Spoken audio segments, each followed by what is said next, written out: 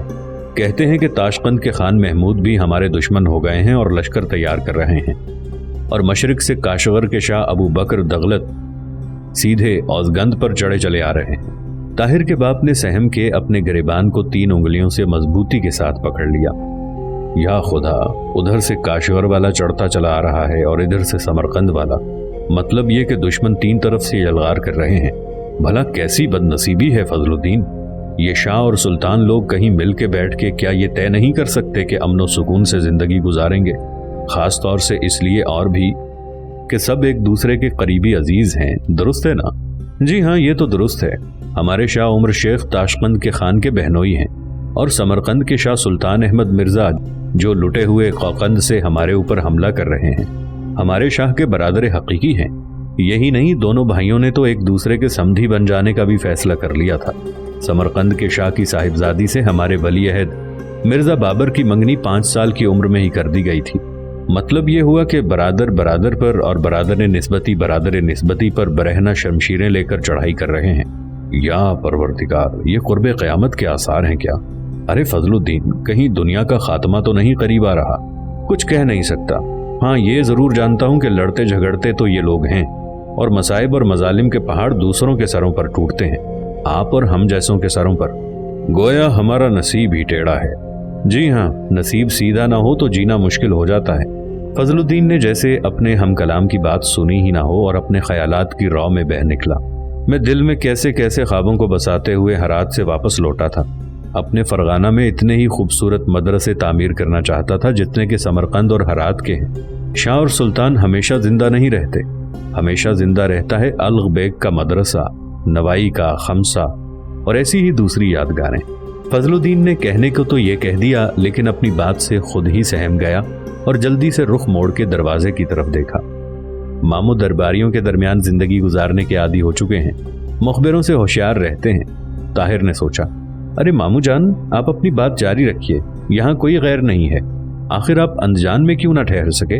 فضل الدین نے فوری طور پر جواب نہ دیا، وہ خیالوں میں غرق ہو گیا۔ گزشتہ شام کو فضل الدین پڑوس کی گلی میں رہنے والے اپنے خوشنویس دوست کے ہاں گیا ہوا تھا تو خود اس کے گھر میں کچھ اجنبی افراد داخل ہو گئے۔ انہیں دیکھتے ہی کتا بھونکنے لگا تو اس کے انہوں نے ٹکڑے ٹکڑے کر دیے اور گھر میں موجود نوجوان نوکر کی، جو کوچوان کی حیثیت سے قوا آیا تھا، مشکیں باندھ کر منہ میں کپڑا ٹھونس دیا۔ پھر ان لوگوں نے سارے گھر کو چھان مارا اور جب انہیں آہنی صندوق مل گیا تو کلہاڑے سے اس کا قفل توڑنے لگے۔ فضل الدین کے گھر سے ملحق دائیں اور بائیں جانب کے گھروں میں دم توڑتے ہوئے کتے کی دردناک چیخ سنائی دی گئی۔ ان پڑوسیوں نے تاڑ لیا کہ ضرور کوئی ایسی ویسی بات ہے، اور ان میں سے ایک اپنے احاطے سے دبے پاؤں نکل کر گلی میں پہنچا تو اسے درخت کے نیچے ایک شخص 4 گھوڑوں کی لگامیں تھامے کھڑا نظر آیا۔ پڑوسی اس شخص کے چہرے کو نہ دیکھ سکا کیونکہ سیاہ نقاب پڑی ہوئی تھی اور صرف آنکھیں ہی چمک رہی تھیں، لیکن فضل الدین کے گھر کے اندر سے دھات کے دھات سے ٹکرانے کی زوردار جھنجھناہٹ مسلسل ابھر رہی تھی۔ پڑوسی لپک کے خوشنویس کے ہاں پہنچا، جہاں سے فضل الدین بھاگا بھاگا گھر آیا۔ وہ اندر داخل ہوا تو نامعلوم افراد وزنی صندوق کا قفل توڑنے میں آخر کار کامیاب ہو چکے تھے۔ مالک مکان کو دیکھتے ہی ان میں سے 2 تو کھڑکی توڑ کر باہر کود گئے اور تیسرا باہری دروازے کی طرف لپکا۔ ٹھہر جا بدماش، فضل الدین نے للکارا، لیکن ریچھ جیسے ہٹے کٹے نوجوان، وہ بھی نقاب پوش ہی تھا، نے اسے زور سے شانہ مار کر دھکیل دیا اور بھاگتا ہوا گلی میں پہنچ گیا۔ ڈاکو آنن فانن گھوڑوں پر سوار ہو کے بھاگ کھڑے ہوئے اور گھپ اندھیرے میں ان کا کوئی سراغ نہ مل سکا۔ فضل الدین کھلے ہوئے صندوق پر جھک کر اندر دیکھنے لگا۔ طاق پر رکھی ہوئی شمع کی مدھم روشنی میں نظر آ رہا تھا کہ ڈاکو صندوق کو چھان مارنے میں کامیاب ہو گئے تھے۔ عمارتوں کے نقشے کہیں کہیں سے مڑے ہوئے تھے اور شاہ فرغانہ کی عطا کی ہوئی اشرفیوں کی تھیلی غائب تھی، لیکن فضل الدین کو سونے کی اتنی فکر نہ ہوئی جتنی ایک دوسری بات کی۔ اس خفیہ خانے کا کیا حشر ہوا جس میں اس کی بنائی ہوئی تصاویر رکھی تھی؟ خدا نہ خواستہ وہ لوگ اسے کھولنے میں کامیاب ہو گئے ہوں تو؟ اس نے جلدی جلدی کاغذات کا سارا انبار صندوق سے باہر نکال کے اس کے پیندے پر لگے اور خوب چمکتے ہوئے آہنی چوکٹے کو بائیں جانب کھسکایا اور اندرونی قفل دکھائی دینے لگا۔ فضل الدین نے مڑ کے ادھر ادھر نظریں دوڑائیں۔ گھر میں اس وقت اور کوئی بھی نہ تھا۔ پڑوسی احاطے میں نوکر کی مشکیں کھولنے میں مصروف تھے۔ اس نے اپنے چوغے کی اندرونی جیب سے چھوٹی سی کنجی نکال کر خفیہ قفل میں لگائی، ڈھکن کو دھیرے سے اٹھایا۔ یہ رہی اس کی تصاویر کاغذات میں لپٹی ہوئی۔ اسے یہ تک یاد تھا کہ تصاویر کس ترتیب سے رکھی ہوئی ہیں۔